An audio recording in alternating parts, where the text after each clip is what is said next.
ओम शांति। आज है 29 मार्च 2023।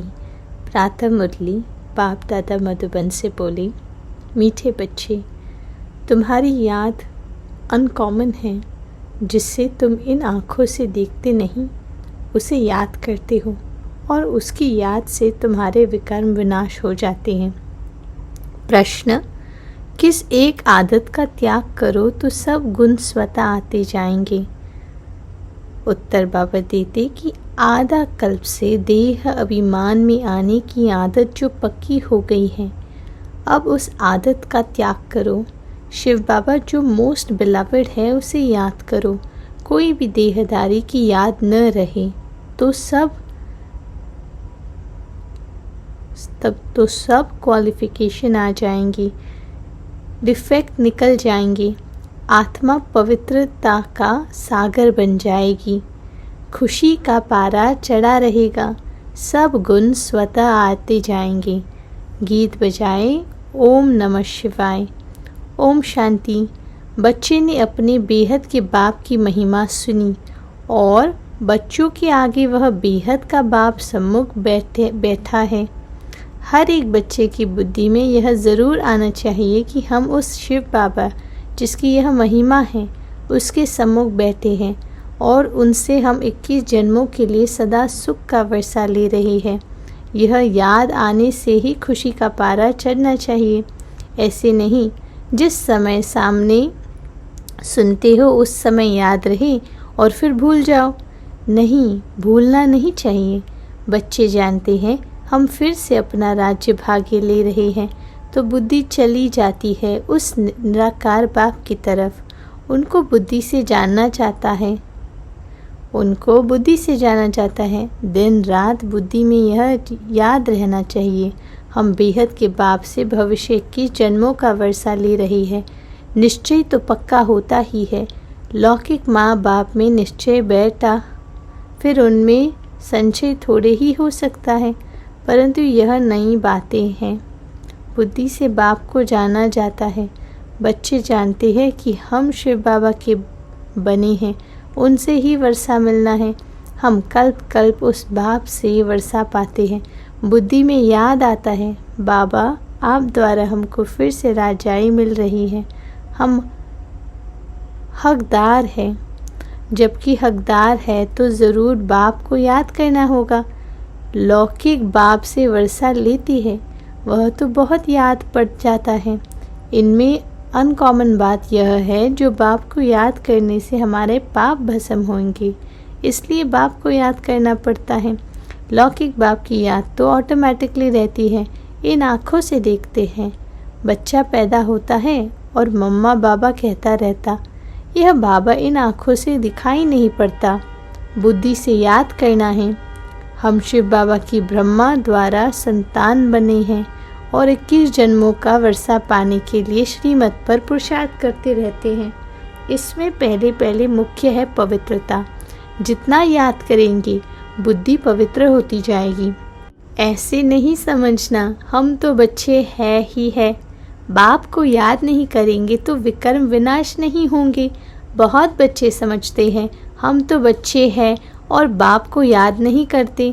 कहते हैं ना, मुख से राम राम कहो, परंतु इस राम का यानी शिव बाबा का चित्र तो है नहीं, इसलिए मनुष्यों का बुद्धि योग चला जाता है उस राम तरफ। श्री राम जो त्रेता में थे, लेकिन बाबा कहते हैं सदगति दाता शिव बाबा को तो सभी भूले हुए हैं। अभी तुम जानते हो शिव बाबा आया हुआ है। पहले तो ज़रूर रचयिता शिव बाबा आया होगा, तब ही स्वर्ग की रचना रची होगी। उनके बाद फिर राम का राज्य चला।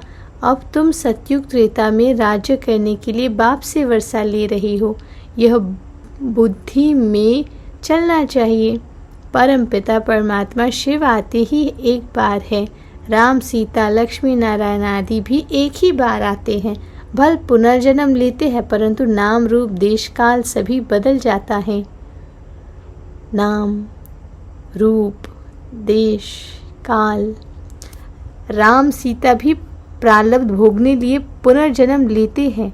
यह ज्ञान सारी बुद्धि में टपकना चाहिए तो खुशी रहेगी। कोई को भी समझाना बहुत सहज है। स्वर्ग के रचयिता बाप से तुमको इस समय वर्षा मिल सकता है। बेहद के बाप को याद तो सभी करते हैं। बाप नई सृष्टि रचता है तो सभी सुखी हो जाते हैं। इस समय तो सभी दुखी है। यह ड्रामा भी सुख दुख का बना हुआ है। सुख में कौन राज्य करते हैं? लक्ष्मी नारायण। फिर त्रेता में राम सीता। तुम जानते हो इतने वर्ष इस घराने का राज्य चलता है। क्रिश्चियन समझेंगे हमारे क्राइस्ट ने राजाई रची। फिर Edward the first, Edward the second राज्य करते आए। पास्ट होता जाता है ना। भारतवासियों को तो कुछ भी पता नहीं है। तुम बच्चे जानते हो सतयुग में लक्ष्मी नारायण का राज्य था, जिसको ही हेवन स्वर्ग कहा जाता है, जो बाप ही स्थापन करते हैं।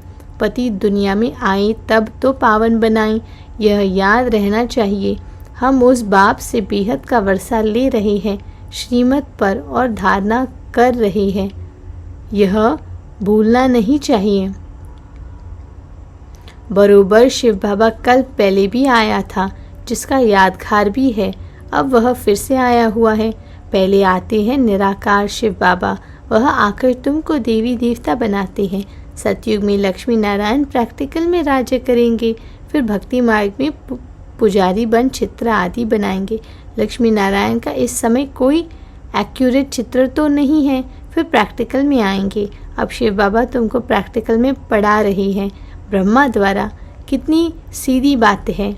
और कोई भी स्कूल में ऐसे नहीं कहेंगे तुम्हारी आत्मा पढ़ती है, टीचर की आत्मा हमको पढ़ाती है। वह सब मनुष्य को पढ़ाते हैं। वास्तव में पढ़ाती आत्मा है। अच्छा, वास्तव में पढ़ाती आत्मा है। आत्मा ही ऑर्गन्स द्वारा पढ़ती है। आत्मा कहती है मैं अब बैरिस्टर बन गया हूँ। नॉलेज से बैरिस्टर बनते हैं। यहाँ तो है वंडरफुल बात। निराकार शिव बाबा निराकार आत्माओं से बात कर रहे हैं। आत्मा में संस्कार रहते हैं, मनुष्य यह भूल जाते हैं। निराकार बाप इन द्वारा समझाते हैं। उनका एक ही नाम शिव है। तुम भी कहते हो शिव बाबा। बुद्धि ऊपर चली जाती है। लौकिक बाप को याद करने से शरीर याद आएगा। शिव बाबा का शरीर तो है नहीं। परमात्मा का मंदिर ही निराकारी रूप का है। आकारी देवताएं है, साकारी मनुष्य है। वह है ही निराकार शिव। तुम्हारी आत्मा अब नॉलेजफुल बन रही है। बाप कहते हैं मैं निराकार हूँ, मेरे में सृष्टि के आदि मध्य अंत का नॉलेज है। मैं तुमको पढ़ाता हूँ इस मुख द्वारा। तुम भी मेरे सामान नॉलेजफुल बन जाओ। यह नॉलेज सिवाय निराकार बाप के कोई दे नहीं सकता। निराकार परमात्मा को ही नॉलेजफुल, ब्लिसफुल, पतित, पावन कहा जाता है। बाबा कहते हैं पुरानी दुनिया को बदल नई दुनिया में ही मैं ही बनाता हूँ। जैसे मुझ निराकार से सारे झाड़ की नॉलेज है, वैसे तुम आत्माओं को भी बनाता हूँ। तुम्हारी आत्मा भी ऐसी नॉलेजफुल बनती है। तुमको आप समान बनाता हूँ। इस सृष्टि के आदि मध्य अंत की नॉलेज सुनने से तुम चक्रवर्ती राजा रानी बनेंगे। इस सृष्टि की आदि मध्य अंत की नॉलेज सुनने से तुम चक्रवर्ती राजा रानी बनेंगे। मनुष्य को देवता बना न सके। बाप है ज्ञान का सागर, पवित्रता का सागर। बच्चों को आप समान बनाते हैं तो सब गुण होने चाहिए। फिर तुम देवता बनेंगे तो क्वालिफिकेशन बदल जाएगी। बाप की क्वालिफिकेशन अलग है। बाप ज्ञान का सागर है, तुमको भी बनना है। बाप पवित्रता का सागर है, हम आधा कल पवित्र रहते हैं। बाप कहते हैं ड्रामानुसार तुम पतित बनते हो, फिर मैं आकर पावन बनाता हूँ 21 जन्मों के लिए। सिर्फ तुम श्रीमत पर चलो, एक मुझे याद करो, दूसरा न कोई। मैं तुमको स्वर्ग का मालिक बनाता हूँ। बाप को भूल और कोई की याद में रहेंगे तो डिफेक्टेड हो जाएंगे।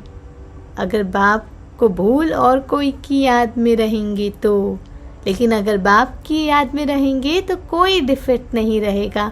हम भी पवित्रता का सागर बन जाएंगे। शिव बाबा है मोस्ट बिलवेड, सबसे प्यारा बाबा है।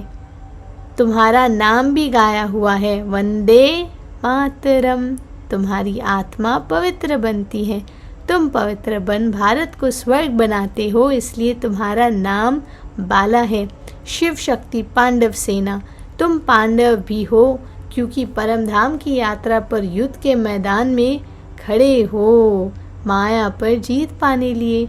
बच्चे जानते हैं हमको बाप जैसा मास्टर ज्ञान सागर, पवित्रता का सागर बनना है।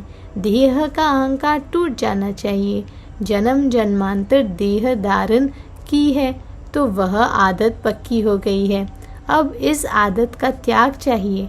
जैसे बाप निराकार है तो देहाभिमान कहाँ से आया? तुमको भी उस पुरानी देह को छोड़ मेरे पास आना है। विनाश होता है तो कुछ कारण होगा ना। वर्थ नॉट अ पेनी चीज का ही विनाश होता है, जो वेस्ट है उसका ही विनाश होता है। वर्थ नॉट ए पेनी चीज का ही विनाश होता है। अब तुमको स्वर्ग चलने लायक बनाते हैं, वहाँ सदैव सुख ही सुख है। सुखधाम और शांति धाम, यह है दुख धाम। अशांत किया है रावण ने, फिर शांति देने वाला है परमपिता परमात्मा। कोई कहते हैं मन की शांति चाहिए, बोलो किसी शांति चाहिए, यह तो है दुख धाम। क्या तुमको सुख धाम चलना है? बाप को याद करो तो सुख धाम चलेंगे। अशांत करने वाला है रावण, माया जो यहाँ हाजिर है। मुक्ति जीवन मुक्ति में अशांत करने वाला रावण होता नहीं, इसलिए अब चलो अपने घर वापस। अगर सतयुग में चलना है चाहते हो तो चलो। हर एक आत्मा जीवन मुक्ति ज़रूर चाहती है।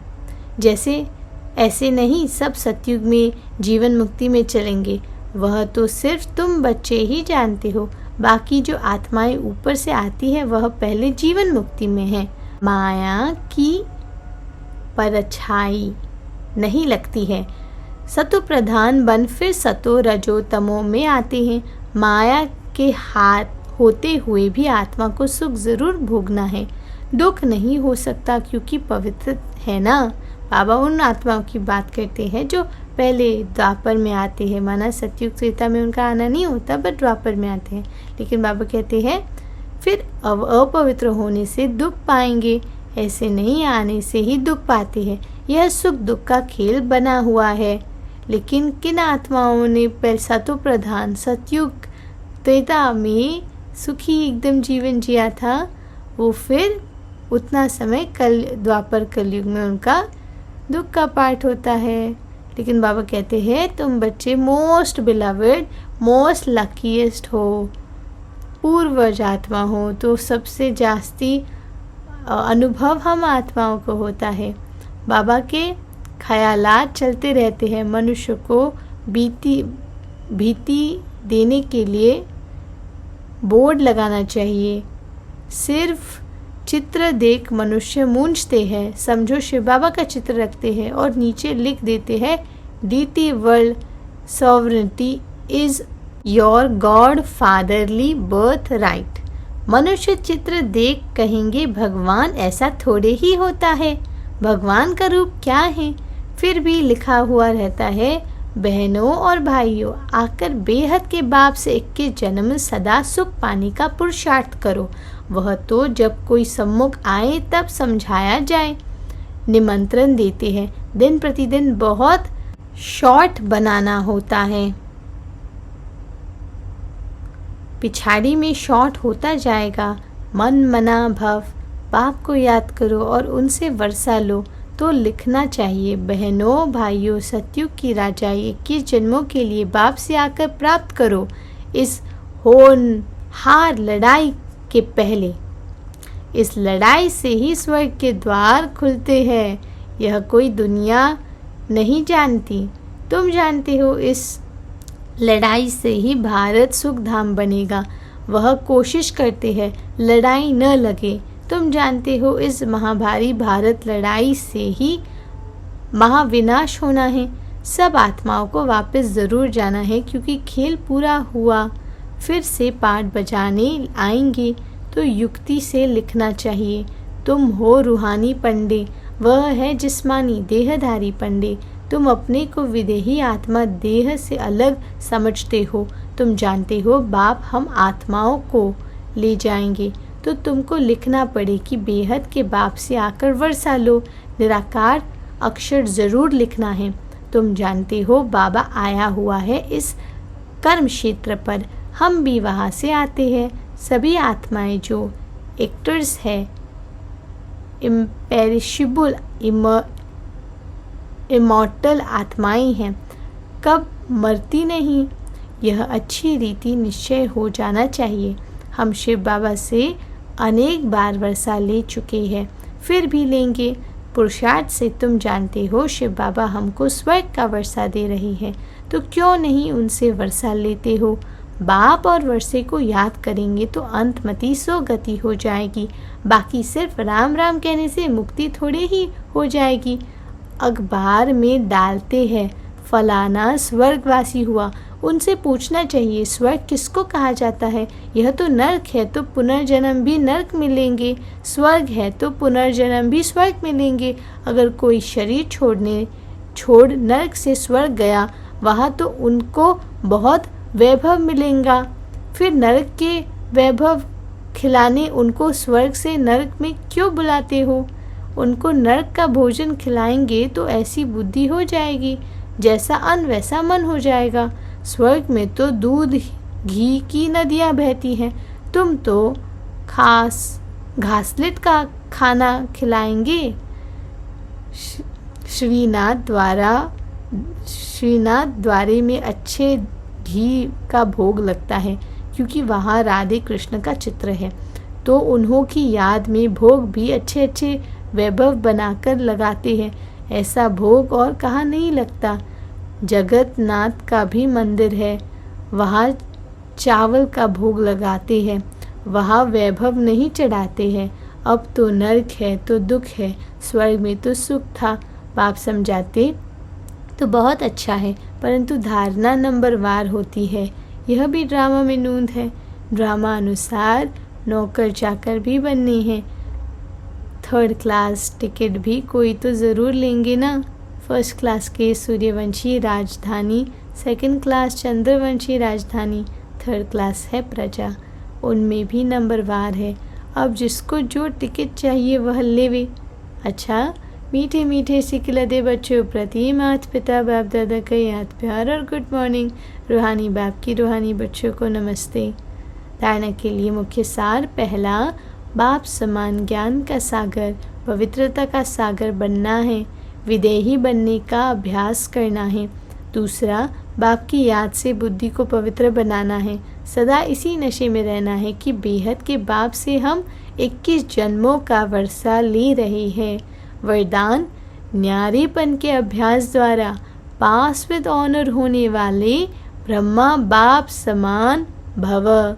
जैसे ब्रह्मा बाप ने साकार जीवन में कर्मातीत होने के पहले न्यारे और प्यारे रहने के अभ्यास का प्रत्यक्ष अनुभव कराया।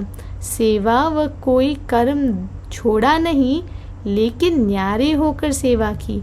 यह न्यारापन हर कर्म में सफलता सहज अनुभव कराता है। तो सेवा का विस्तार भल कितना भी बढ़ाओ, लेकिन विस्तार में जाते सार की स्थिति का अभ्यास कम न हो, तब ही डबल लाइट बन कर्मातीत स्थिति को प्राप्त कर डबल ताजधारी ब्रह्मा बाप समान पास विद ऑनर बनेंगे। स्लोगन है, स्वयं को ऐसा शक्ति स्तंभ बनाओ जो अनेकों को नई जीवन बनाने की शक्ति प्राप्त हो। स्वयं को ऐसा शक्ति स्तंभ बनाओ जो अनेकों को नई जीवन बनाने की शक्ति प्राप्त हो। ओम शांति।